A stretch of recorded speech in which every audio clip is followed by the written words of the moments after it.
Coming up on today's show, we'll talk the latest Baltimore Ravens free agency rumors on the possibility of signing Justin Simmons as well as Marquez Valdes-Scantling. We'll go over everything you need to know, the possibility of bringing the two to the Charm City coming up in just a matter of moments. I am Tyler Jones. Thanks for joining us here on today's program. On game days here on the channel, we spam R in the chat to show some love for our Baltimore Ravens. And I know it's the off season, but it's never too early to get ready for football season so we can be in mid-season form when the season begins.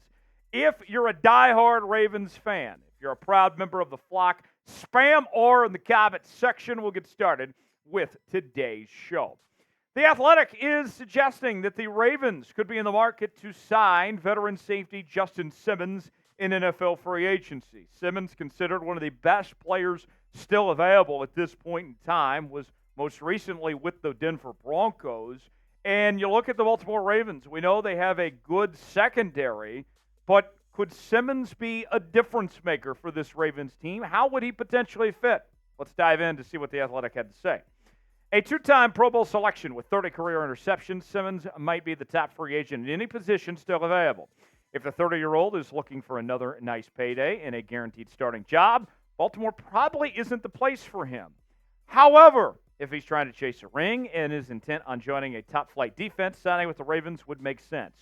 The Ravens use a ton of three safety looks, and having a guy like Simmons would give defensive coordinator Zach Orr the freedom to move Hamilton around, referring to Kyle Hamilton, of course.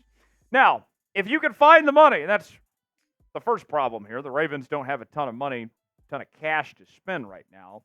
This would be a home run for the Baltimore Ravens defense. And the expectation is that Zach Orr is going to continue doing what we saw from Mike Macdonald of running those three safety looks that were so successful last year when the Ravens used Marcus Williams and Kyle Hamilton and Geno Stone. Essentially, you'd be using Simmons as the Geno Stone replacement, and Stone, who was the number 3 guy, was tied for second in the league in interceptions. He was still a pivotal part of this Ravens defense, and you'd have to imagine that Simmons would be the same thing. Simmons, a 4-time second-team All-Pro, a 2-time Pro Bowler, and we talk about playing a role similar to Simmons. Well, he was the co-leader in interceptions in the National Football League in 2022 for the former third-round pick out of Boston College. And you can see the statistics that he's put up. He's been very good over the last few seasons. Last season, 70 tackles, 3 interceptions, 2 forced fumbles. The year prior, when he tied for the league lead in interceptions, he had 6 total with 3 forced fumbles, 69 tackles, and 2 TFLs. The coverage stats for Justin Simmons, he'll give up some, but he'll get some big plays as well. You get the good with the bad with Justin Simmons as he allowed a completion percentage near 64%, 3 touchdowns given up, 324 yards, and a QB rating of 85.9, but did have the 8 pass breakups and the 3 interceptions. Here is the Ravens safety room right now. As you can see, there is a significant drop-off from Marcus Williams and Kyle Hamilton to the guys that they would potentially turn to. If they go to a Justin Simmons, then that's going to make life a whole lot easier for this Ravens team in this secondary room.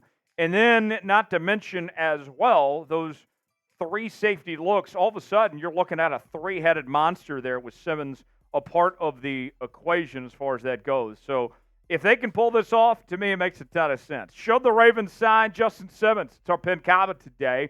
Let us know what you think. White for yes, in for no, if Baltimore should sign the veteran safety. Today's show, we are making sure that you subscribe to the channel. We are offering, right now, folks, a free lifetime membership to Ravens Rundown. You can subscribe for the absolute cost of nothing, absolutely 100% free, to get the latest happenings in your Baltimore Ravens with daily news and rumors. We do watch parties throughout the season. We're covering everything from mandatory minicamp to OTAs, counting you down to training camp and more. If the Ravens make a move, like sign, let's say, a Justin Simmons, we're going to bring you a video as quick as we can here on the channel. Subscribe now for free, youtube.com/RavensTV. Stay up to date on your Baltimore Ravens all offseason long. There is no offseason here on Ravens Rundown. Subscribe now. You'll be glad you did. If you can't beat him, join him. That's the old adage. Could be the case with the one and only Marquez Valdes-Scantling, a.k.a. MVS. The former Kansas City Chiefs receiver, released by Kansas City shortly after the Super Bowl, is available in free agency. The Ravens have been brought up when it comes to about every wide receiver that's on the market at this point in time. So what about the idea of bringing in the two-time Super Bowl champion to Baltimore? Here's what The Athletic suggested. Much to the dismay of many of their fans, the Ravens aren't acting like a team intent on adding wide receiver help. The Ravens seem content with a top four of Rashad Bateman, Zay Flowers, Nelson Aguilar, and rookie Devontae Walker, and then allowing Tylan Wallace, Deontay Hardy, and a group of younger receivers to compete for a potential spot. If, however, they opt to bring in another version, Valdes-Scantling has the size, 6'4", 206, and big playability, 17 yards per catch in his career, to be an intriguing option. No, thank you. Every time MVS is cashing a paycheck, he's stealing money. I mean, this guy has gotten away with highway robbery in his career in Kansas City and in Green Bay. The Chiefs did not win 2 Super Bowls back-to-back because they signed MVS from Green Bay. He was just another dude, another guy on that Chiefs receiving corps.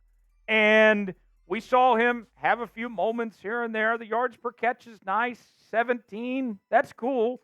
But he was so inconsistent.